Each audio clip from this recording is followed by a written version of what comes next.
নমস্কাৰ ষ্টুডেণ্টছ, আজি পুনৰবাৰ আসাম জ্ঞান কেমৰ ইউটিউব চেনেললৈ তোমালোকক সকলোকে স্বাগতম জনাইছোঁ।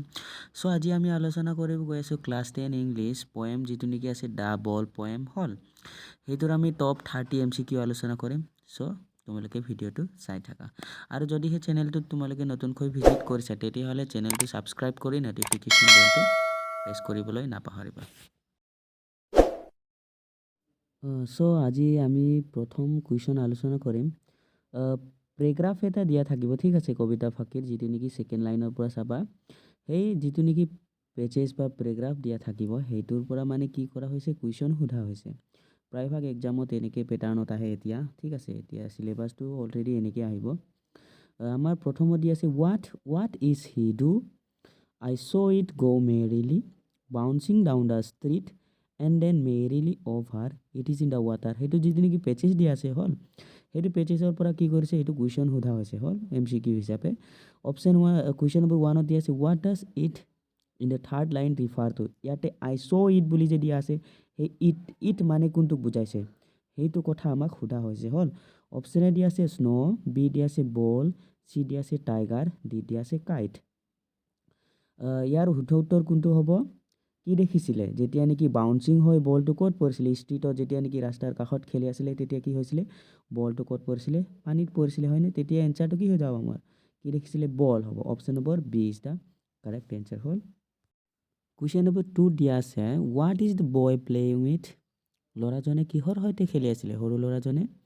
অপশ্যন এ দিয়া আছে স্ন', বি দিয়া আছে বল, চি দিয়া আছে বেট, ডি দিয়া আছে কাইট। অবভিয়াছলি কিহৰ লগত খেলি আছিলে, আমাৰ বলৰ লগত, হয়নে? Option B is the correct answer.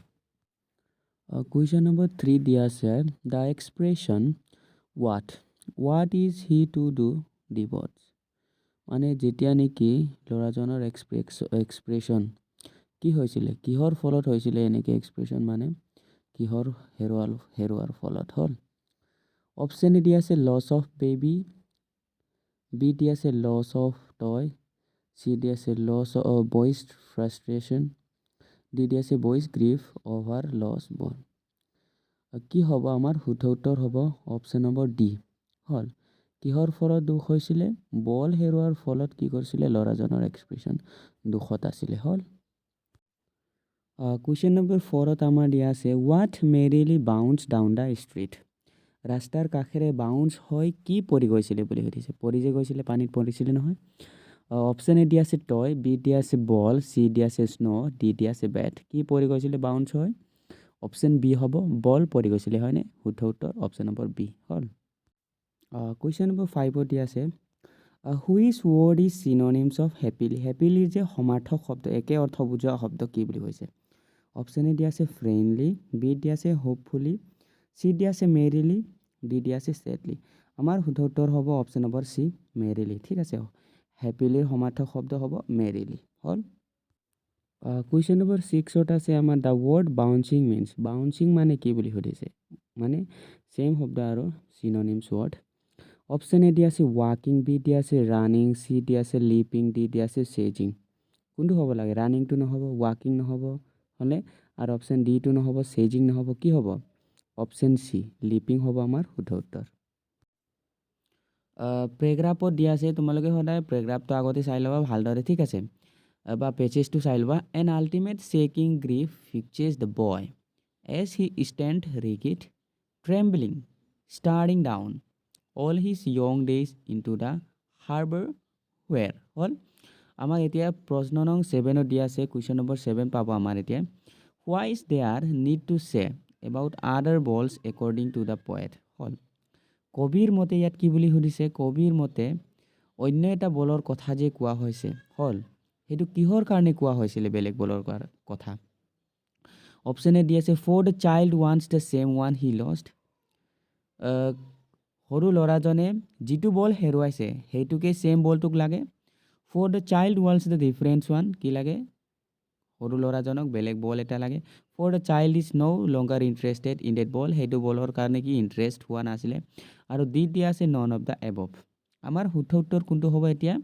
Option number A হ'ব, for the child wants the same one he lost. কেলে কি যিটো বল হেৰাইছিলে সেই ছেম বলকে লাগে আৰু বেলেগ বল কি বিচৰা নাছিলে হয়নে সৰু ল'ৰাজন বিচৰা নাছিলে গতিকে অপশ্যন এ শুদ্ধ উত্তৰ হ'ব কুৱেশ্যন নম্বৰ 8 দিয়া আছে হুৱেৰ ডিড বল গো বলটো ক'ত পৰি গৈছিলে হয়নে বল সৰু ল'ৰাটো ৰাস্তাৰ কাষত খেলি থাকোঁতে বলটো ক'ত পৰি গৈছিলে অপশ্যন এ দি আছে ইনটু দ্য ৰিভাৰ নদীত পৰিছিলে বি ইনটু এ হলত চি ইনটু ৱাল ডি দি আছে ইনটু ৱাটাৰ ক'ত পৰিছিলে আমাৰ পানীত পৰিছিলে হয়নে option D is the correct answer হ'ল option D is the correct answer into water question number 9 আমাক দিয়া আছে what does the ball represent in the ball পয়েমৰ দ্বাৰা কবিয়ে হ'ল মানে কি ৰিপ্ৰেজেণ্ট কৰিব বিচাৰিছে হ'ল lost childhood option B lost time lost পছেশ্যন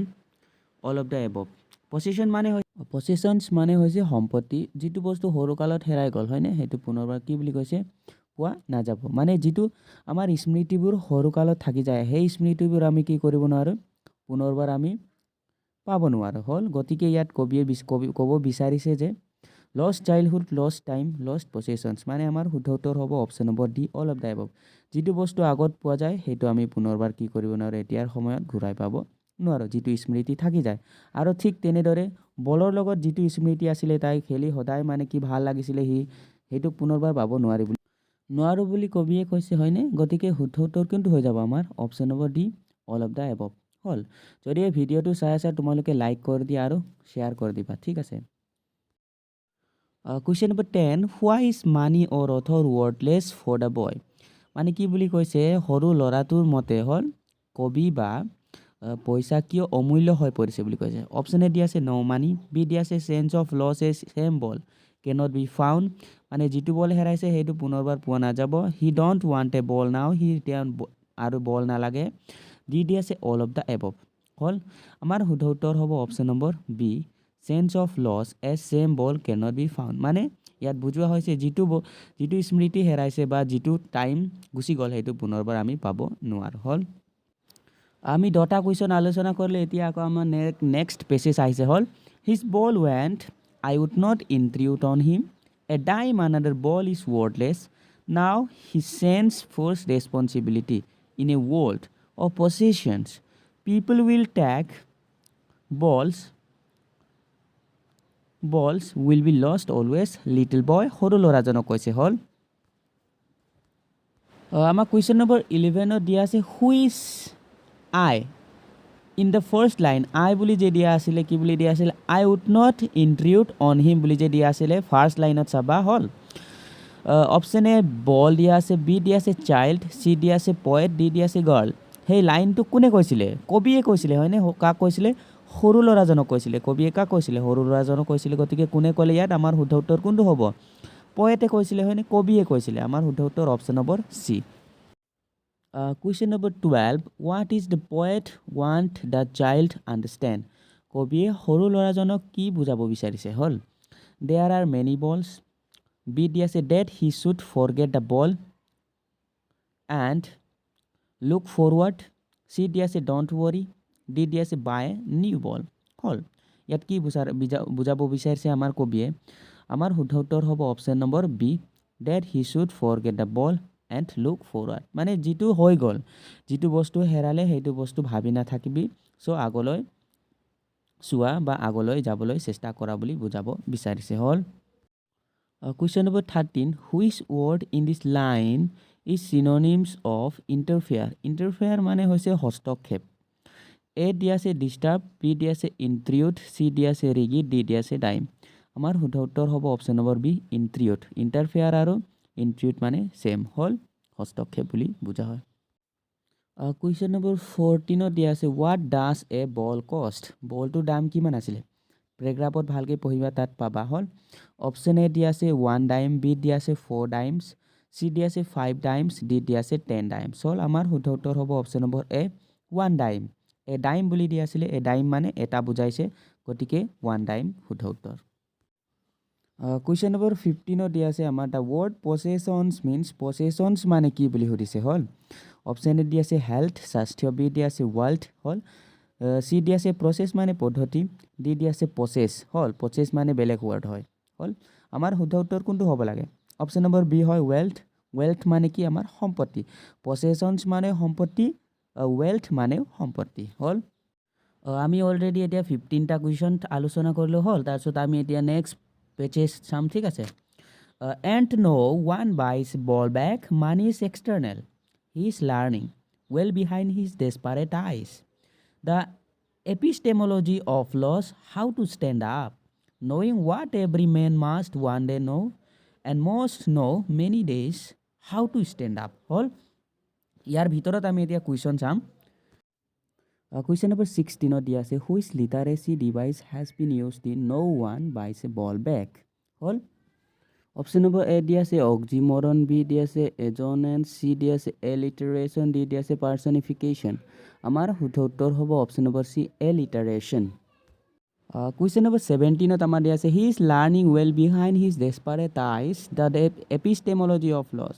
what does epistemology of loss mean? ইয়াত যে এপিষ্টেমলজি অফ লছ বুলি দিয়া আছে সেইটোৰ মিনিংটো সুধিছে। অপশ্যন এ দিয়া আছে to understand how to lose something, কিবা এটা বস্তু কেনেকৈ হেৰাই হ'ল। To understand when something was lost, কিবা এটা বস্তু ক্ষতি কেতিয়া হৈছিল বা কেতিয়া হেৰাইছিল হ'ল। চি দিয়া আছে to understand the nature of loss, কি কৰিছিল প্ৰকৃতিৰ যিটো নেচাৰ হয়নে, প্ৰকৃতিটো কিবা এটা হেৰুৱাই সেইটো হেৰুৱাটো নেচাৰটো বুজিবলৈ, প্ৰকৃতিটো বুজিবলৈ হ'ল। অপশ্যন ডি দিয়া আছে none of this.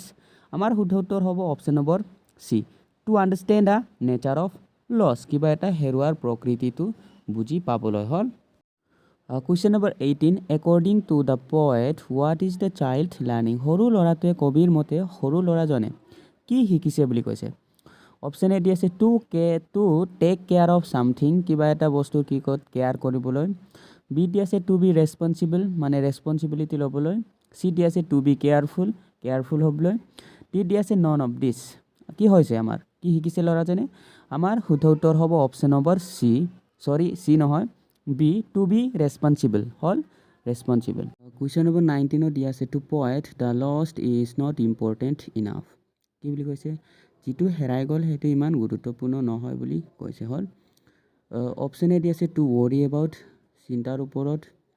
B two plan for, কিবা এটা প্লানৰ কাৰণে। চি টু উইপ অভাৰ মানে কান্দিবলৈ। ডি দি আছে টু লাফ এট হ'ল। আমাৰ শুদ্ধ উত্তৰ হ'ব option number C to weep over.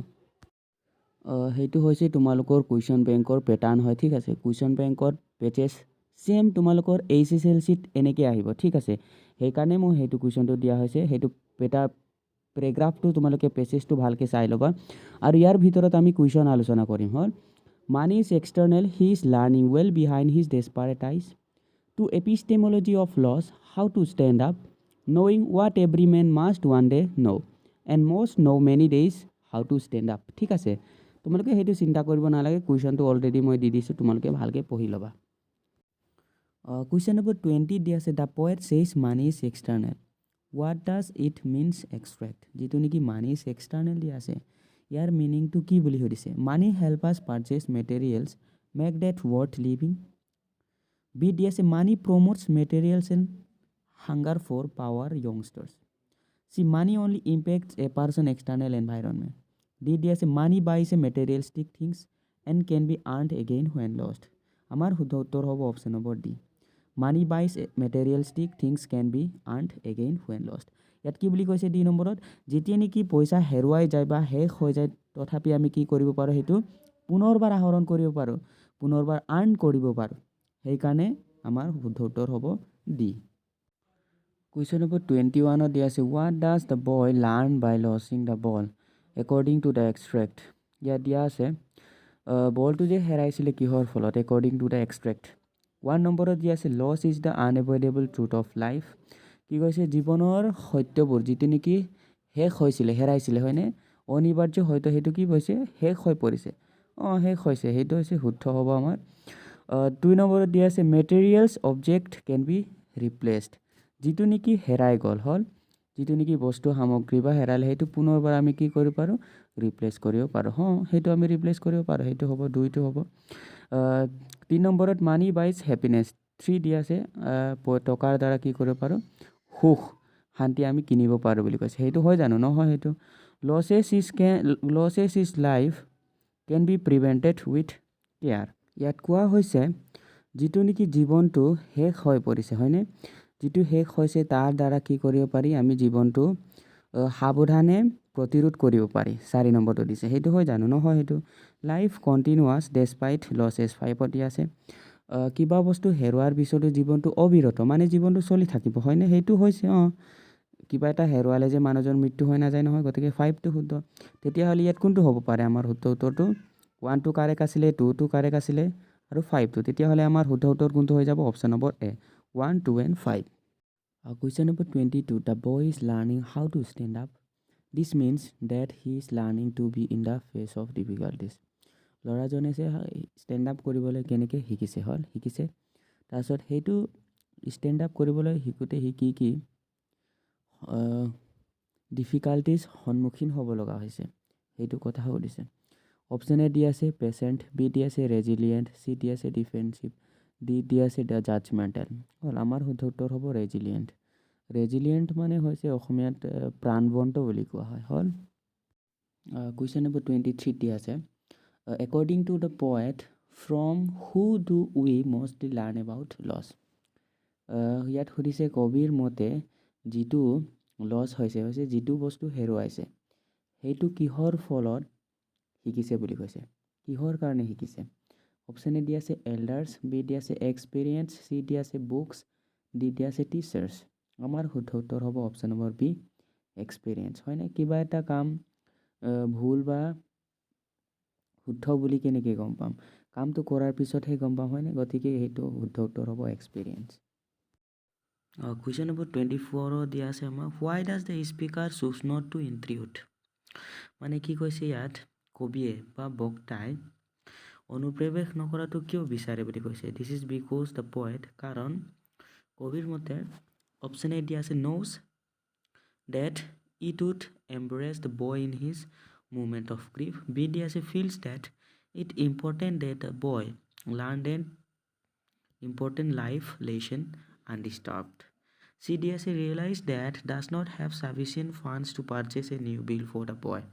হ'ল ইয়াত আমাৰ শুদ্ধ উত্তৰ হৈ যাব option number B, feels that it important that the boy learn that important life lesson undisturbed. কি হ'ব ইয়াত, এটা প্ৰয়োজন মানে প্ৰয়োজনীয় কি জীৱনৰ এটা পাঠ শিকিছে বুলি কৈছে। হ'ল আমাৰ শুদ্ধ উত্তৰ হ'ব option number B. Question number 25 দিয়া আছে what was the boy's reaction at the loss of his ball. যেতিয়া বলটো হেৰুৱাইছে হয়নে, যেতিয়া বলটো হেৰুৱাইছিলে তেতিয়া ল'ৰাজনৰ ৰিয়েকশ্যন কেনেকুৱা আছিলে সেইটো কথা সুধিছে। অপশ্যন এ দি আছে ছেড, বি দি আছে হেপী, চি দি আছে ট্ৰবল্ড মানে অশান্ত ভাল নলগা, ডি দি আছে বথ এ এন চি। হয়নে, আমাৰ শুদ্ধ উত্তৰ কোনটো হ'ব, ছেড আছিলে হয়নে, তাৰপিছত আৰু ট্ৰবল্ড মানে আমাৰ শুদ্ধ উত্তৰ হৈ যাব option number D, both N C. Question number 26 দি আছে হোৱাট ইজ দ্য চিননিম অফ ৰিগিড। ৰিগিড মানে কি, কঠোৰ, যাক কঠোৰ বুলি কোৱা হয় সেইটোক ৰিগিড বুলি কয়। অপশ্যন এ দি আছে ছেড, বি দি আছে হেপী, চি দি আছে ট্ৰবল্ড, ডি দি আছে ষ্টিফ। আমাৰ চিননিম হৈ যাব শুদ্ধ উত্তৰটো option number D. Question number 27 দি আছে who was the poet of the poem of the ball poem. সকলোৱে জানে হয়নে। অপশ্যন এ দি আছে নেলছন মেণ্ডেলা, বি দি আছে লেছলি নৰিছ, চি দি আছে কেৰলিন ৱেলছ, ডি দি আছে জন বেৰিমেন। আমাৰ শুদ্ধ উত্তৰ হ'ব option number D, John Berryman. Question number 28 in the ball poem the boy senses his first responsibility in a world of.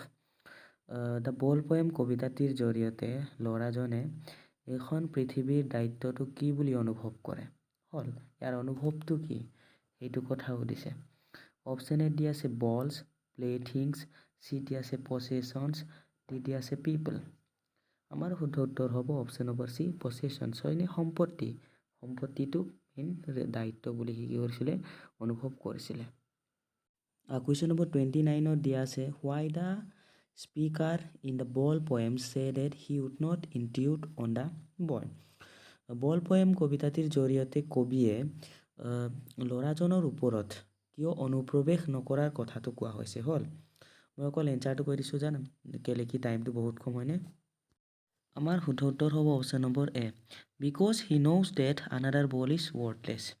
কিয় কৈছে কবিয়ে, কাৰণ কবিয়ে জানে মানে অন্য এটা বলৰ মানে কি অমূল্য, মানে বলটো কি অমূল্য। হ'ল আমাৰ কুৱেশ্যন নম্বৰ 30 সেইটো আমাৰ লাষ্ট কুৱেশ্যন হ'ব আমি ইয়াত দিয়া আছে what is the opposite and synonyms meaning of desperate ডেছপাৰেটৰ বিপৰীত শব্দ আৰু একে অৰ্থ বুজা সুধিছে অপজিটটো হ'ল চিৰফুল মানে কি উল্লাসিত ডেছপাৰেট মানে হৈছে হতাশ হোৱা আৰু চিননিমটো হ'ব হোপলেছ যাৰ নেকি আশা নাই আশা নথকাটো হোপলেছ হ'ল আশা কৰিছোঁ সকলোৱে বুজি পাইছা চ' আজিৰ ভিডিঅ'টো মই আজি ইমানতে সামৰিছোঁ নহ'লে বহুত দীঘলীয়া হৈ যাব হ'ল